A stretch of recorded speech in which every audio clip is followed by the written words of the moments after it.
दुनिया कोरोना से डरी हुई है।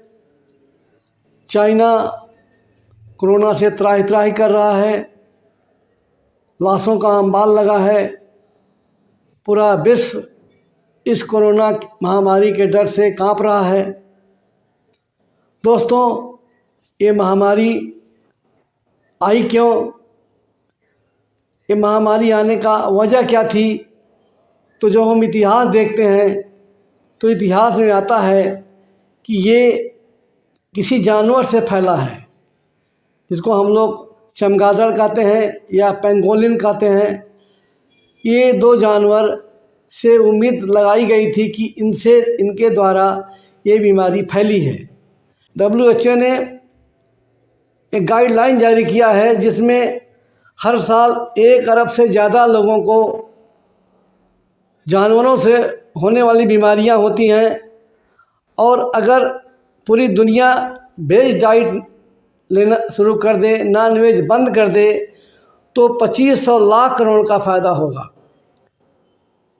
ये इसलिए कहा गया कि पिछले 20 साल की महामारियों जो जानवरों के जरिए इंसानों में फैली हैं, वो कैटेगरी इस तरह से है। सार्स वायरस फैला 2003 में सिवेट कैट से। जीका वायरस फैला मच्छर से 2007 में। स्वाइन फ्लू सुअर से फैला 2009 में। इबोला चमगादड़ से फैला 2014 में। कोरोना वायरस फैला 2019 में।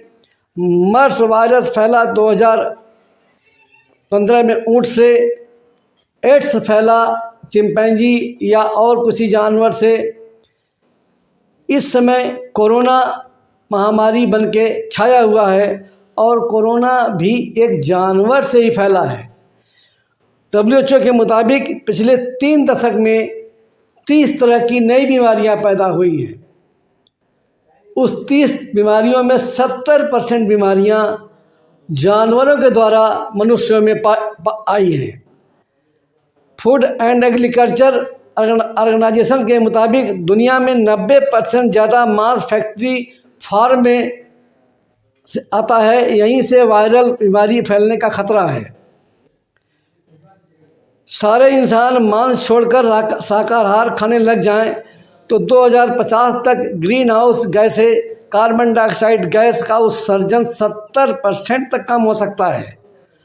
हम सब शाकाहारी बन जाएं तो कभी खाने की कमी नहीं होगी, क्योंकि 1 किलो मांस बनाने के लिए 10 किलो अनाज जानवर को खिलाना पड़ता है। 2003 में सार्स फैला, 2009 में मर्स फैला, H1N1 स्वाइन फ्लू, फिर इबोला, फिर लौट कर आया, जीका वायरस भी आया, HIV भी अब तक सबसे बड़ा हेल्थ इशू बना हुआ है। अब कोरोना वायरस आ गया। दोस्तों, इस वीडियो में हम विस्तृत चर्चा करेंगे कि कोरोना वायरस से होने वाली समस्याओं का, और हमारा फूड हैबिट कोरोना को कैसे सीवियर कर सकता है या कोरोना को माइल्ड कर सकता है, इस पर हम विधिवत चर्चा करेंगे। मैं doctor IP Shukla, IP Netralaya Baidhan, eye care eye channel पर आपका स्वागत करता हूं। यदि आप मेरे चैनल पर नए हैं तो मेरे उत्साहवर्धन के लिए कृपया लाइक करें और सब्सक्राइब कर लें। WHO के मुताबिक वैज्ञानिकों ने चेतावनी दी है कि कोरोना वायरस आखिरी महामारी नहीं है जिसका हम सामना कर रहे हैं। भविष्य में हमें और भी महामारियों का सामना करना पड़ेगा, इसलिए हमें जानवरों में फैलने वाली बीमारियों को करीब से देखने की ज़रूरत है। क्या नॉन वेजिटेरियन खाने से फैल रही बीमारियां? इस बात का कोई ठोस सबूत तो नहीं है, लेकिन 2003 में यूनाइटेड नेशन संस्था फूड एंड एग्रीकल्चर ऑर्गेनाइजेशन की एक रिपोर्ट आई थी। इसमें कहा गया था कि लाइव स्टॉक हेल्थ हमारी ग्लोबल हेल्थ चेन की सबसे कमज़ोर कड़ी है। लाइव स्टॉक मतलब पशुपालन हेल्थ हमारी ग्लोबल हेल्थ की सबसे बड़ी कमज़ोर कड़ी है। रिपोर्ट के मुताबिक दुनिया भर में 90% ज़्यादा मांस फैक्ट्री फार्म से आता है। इन फार्म से जानवरों में ठूस कर रखा जाता है, और यहाँ साफ़ सफाई का भी ध्यान नहीं रखा जाता। इस वजह से वायरल बीमारियाँ फैलने का खतरा बढ़ जाता है। जैसे 2003 में सार्स बीमारी चमगादड़ या सिवेट कैट से फैली। 2009 में स्वाइन फ्लू आया, मर्स बीमारी ऊँट से आई, इबोला चमगादड़ से आया, जीका वायरस बंदरों से आया, HIV जो अभी भी सबसे बड़ा इशू बना है, कोरोना से पता माना जा रहा है कि चमगादड़ से या पेंगोलिन से होगा, हालांकि अभी इस बात की पुष्टि नहीं हुई है। 2003 में जब सार्स बीमारी फैली, इससे वर्ल्ड इकोनॉमी को $50 अरब का नुकसान उठाना पड़ा। इसका दूसरा उदाहरण ये भी है कि 2016 में केन्या में RBF रिफ्ट वैली फीवर फैला, वहाँ हर परिवार को $500 का नुकसान उठाना पड़ा। तो क्या वेजिटेरियन बनने से बीमारियों से बचा जा सकता है? कोरोना वायरस महामारी फैलने के बाद WHO ने एनिमल मार्केट जाने और जानवरों से सीधे संपर्क में आने से बचने की हिदायत जारी की थी। इसके बाद जानवरों पर काम करने वाली संस्था पेटा ने भी एक ब्लॉग के जरिए सीधे तौर पर तो नहीं, लेकिन इतना ज़रूर कहा था कि वेजिटेरियन अपनाकर न सिर्फ हेल्दी रहा जा सकता है बल्कि बीमारियों से भी बचा जा सकता है। क्या होगा अगर सभी वेजिटेरियन बन जाएं? 2016 में नेशनल एकेडमी ऑफ साइंस की एक स्टडी आई। इसमें कहा गया अगर दुनिया की सारी आबादी मांस छोड़कर सिर्फ शाकाहार खाने लग जाए तो 2025 तक green house effect carbon dioxide का उत्सर्जन 70% तक कम हो सकता है। अंदाजन दुनिया में 12 अरब एकड़ ज़मीन खेती और उससे जुड़े काम में इस्तेमाल होती है। इसमें से 68% ज़मीन जानवरों के लिए इस्तेमाल होती है।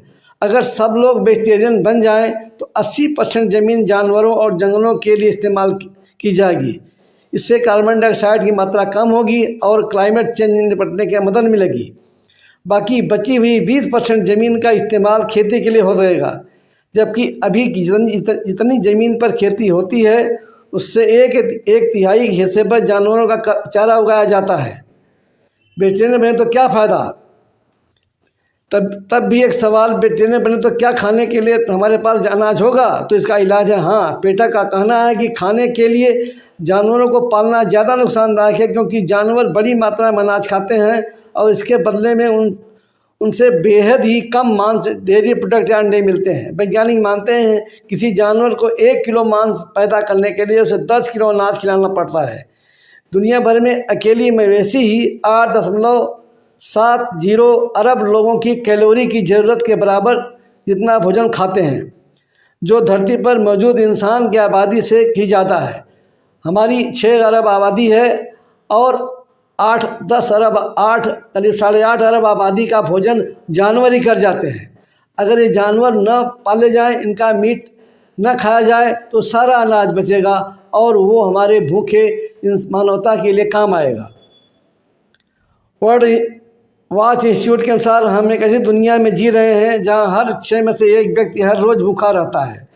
ऐसा इसलिए भी क्योंकि मांस के उत्पादन में अनाज का दुरुपयोग होता है, जबकि इंसान अगर सीधे अनाज खाए तो इसका सही ढंग से उपयोग होगा। वैज्ञानिकों ने हाल ही में चेताया है कि हम आने वाले समय में अनाज को भयंकर अभाव का सामना कर सकते हैं, क्योंकि ज़्यादातर अनाज लोगों के बजाय जानवरों को खिलाया जा रहा है। ये सारे डाटा जो मैं दे रहा हूँ ये PETA, WHO, CDC, national academy science के द्वारा दिया गया है। मेरे मन की उपज नहीं है। मेरे कहने का मतलब यही था कि जानवरों का मीट खाना बीमारी को न्योता देना है, जो दुनिया पीछे भी झेली है, बीच में झेली है, आज भी झेल रही है, कल भी झेलेगी। इसलिए अगर हम लोग सारे लोग शाकाहारी हो जाएं तो ये जानवरों से होने वाली बीमारियां खत्म हो जाएंगी और मानवता सुखी हो जाएगी। मैं कह रहा था कि कोरोना वायरस का फूड से क्या संबंध है, वेजिटेरियन नॉन वेजिटेरियन से क्या संबंध है, तो इस पर भी कुछ स्टडी की गई है, जिसमें पाया गया कि जो लोग वृद्ध थे, इम्यूनाइज थे, वैक्सीन लगी थी, कोमॉर्बिड कंडीशन थी, उनको शाकाहार दिया गया, और जो मांसाहारी लोग थे जिनको कोमॉर्बिड कंडीशन थी, cancer, blood pressure, heart problem थी, उनको शाकाहार दिया गया। तो जिनको शाकाहार दिया गया उनमें कोरोना कम सीवियर था, जिनको मांसाहार खाना दिया गया उनको कोरोना अधिक सीवियर हुआ। इसीलिए हम ये कहना चाहते हैं कि हॉस्पिटल में या अपने घर में जिसको भी, जो हम लोग अभी इम्यूनिटी बढ़ाने के लिए काढ़ा पीते हैं, तमाम दवाएं विटामिन खाते हैं, अगर हम लोग अपने डाइट में वो इंक्लूड कर लें जो हमारा कोलेस्ट्रॉल न बढ़ाए, हमारा शुगर न बढ़ाए, क्योंकि अधिकतर जो मौत होती है वो कोलेस्ट्रॉल बढ़ने से, सीआरपी बढ़ने से, एलडीएल बढ़ने से, या आपका हार्ट अटैक बढ़ने से, डी डाइमर बढ़ने से, जिसमें हार्ट में कोगुलेशन हो जाता है, हार्ट ब्लॉक कर जाता है, जिसमें हार्ट अटैक हो जाता है। इस समय भी हमारे नौजवान लॉन्ग कोविड की वजह से हार्ट अटैक की बीमारियों से मर रहे हैं। तो अगर हम लोग अपना खान पान ऐसा कर लें कि खून पतला रहे और खून गाढ़ा ना होने पाए, तो ये बीमारी कम हो जाएगी, सीवियर कम हो जाएगी, होगी लेकिन महामारी का रूप नहीं लेगी, सर्दी जुकाम जैसे आएगी और चली जाएगी। इसलिए मैं कहना चाह रहा था कि हमारे हॉस्पिटल के मेनू में भी मोटे अनाज का भोजन मरीजों को दिया जाए, जिसमें सावा, कुटकी, कंगनी, ज्वार, बाजरा इंक्लूड किया जाए, जिसमें दूध मलाई हटा के दिए जाए, जिसमें अंडा मीट बंद कर दिए जाएं, और विटामिन मिनरल्स जो ज़रूरी हो दे सकते हैं, लेकिन गैर ज़रूरी चीज़ें न दी जाएं, सिंपल भोजन दिया जाए। जो भोजन खून को गाढ़ा करता हो वो भोजन अस्पतालों के डाइट से, घर के डाइट से काट दिए जाएं, तो ये बीमारी जो मार रही है वो मारेगी नहीं, सर्दी जुकाम बन के निकल जाएगी। इसलिए मैं भोजन और कोरोना वायरस के संबंधों पर विस्तृत चर्चा की है, इस पर आगे भी चर्चा करूंगा। आप लोग अपना कमेंट में विचार दें और मैं फिर दूसरा वीडियो बना के आपके सामने प्रस्तुत करूंगा। Thank you.